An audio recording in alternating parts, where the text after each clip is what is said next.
आप देख रहे हैं न्यूज नेशनल वर्ल्ड, खबर वहीं अंदाज नया।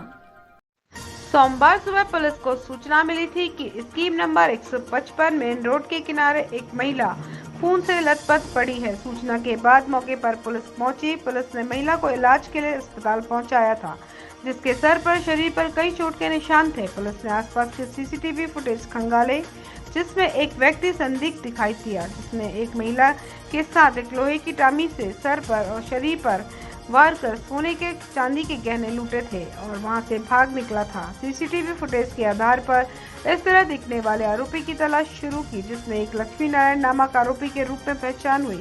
जब पुलिस टीम उसके घर मंडीदीप पहुंची तो वह वहां पर नहीं मिला। जब उसकी मोबाइल लोकेशन खंगाली तो सराफा क्षेत्र में आरोपी की लोकेशन मिली, जिसके आधार पर उसने घर दबोचा और पूछताछ में आरोपी ने पूरी घटना को अंजाम देना स्वीकार किया। आरोपी पर पूर्व में भी कई मामले दर्ज हैं। फिलहाल पकड़े गए आरोपी लक्ष्मी नारायण से पुलिस ने लूटा गया सारा माल बरामद कर लिया है।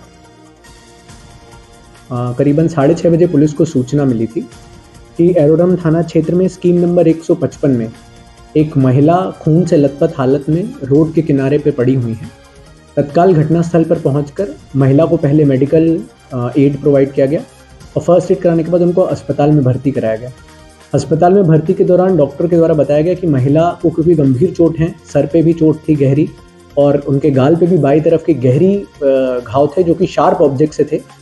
तो प्रथम दृष्टि ऐसा समझ में आया कि किसी ने या तो हत्या कारित करने के उद्देश्य से या लूट करने के उद्देश्य से महिला के साथ ये घटना की है। इसके उपरांत क्योंकि महिला कुछ बोल सकने की, सबसे इंपॉर्टेंट क्लू जो इस बार हमें मिला सीसीटीवी फुटेज से वो ये था कि फुटेज में जो आदमी दिख रहा था उसकी उम्र 40 से 50 साल के बीच की दिख रही थी। वो एक वेल बिल्ट आदमी दिख रहा था। दूसरी चीज उसमें जो एक स्पष्ट रूप से समझ में आ रही थी कि उसके बाल जो सर पे थे वो कम थे। तो इसमें हमने एरोड्रम थाना क्षेत्र के जितने भी ऐसे बदमाश थे जिनका हमारे पास रिकॉर्ड था, जिनको ऐसी रूपरेखा से मिलते जुलते थे, उन लोगों को खंगालना शुरू किया था। इसमें सबसे पहले हम लोगों ने इस आरोपी का नाम, जिसको अभी हमने गिरफ्त में लिया है, इसका नाम लक्ष्मी नारायण है। ये 52 साल का है और मंडीदीप का मूलतः जिला रायसेन का रहने वाला है। अभी तक की पूछताछ में ये पता चला है कि ये इंदौर अपने पुराने प्रकरण की पेशी में आया था और पेशी करने के बाद इसने सोचा कि मैं लूट कारित करता हूँ और लूट कारित करने के बाद मैं रायसेन वापस चला जाऊँगा तो पुलिस को पकड़ने में सफलता हासिल नहीं हो पाएगी। ये इसका मुख्य उद्देश्य समझ में आया है।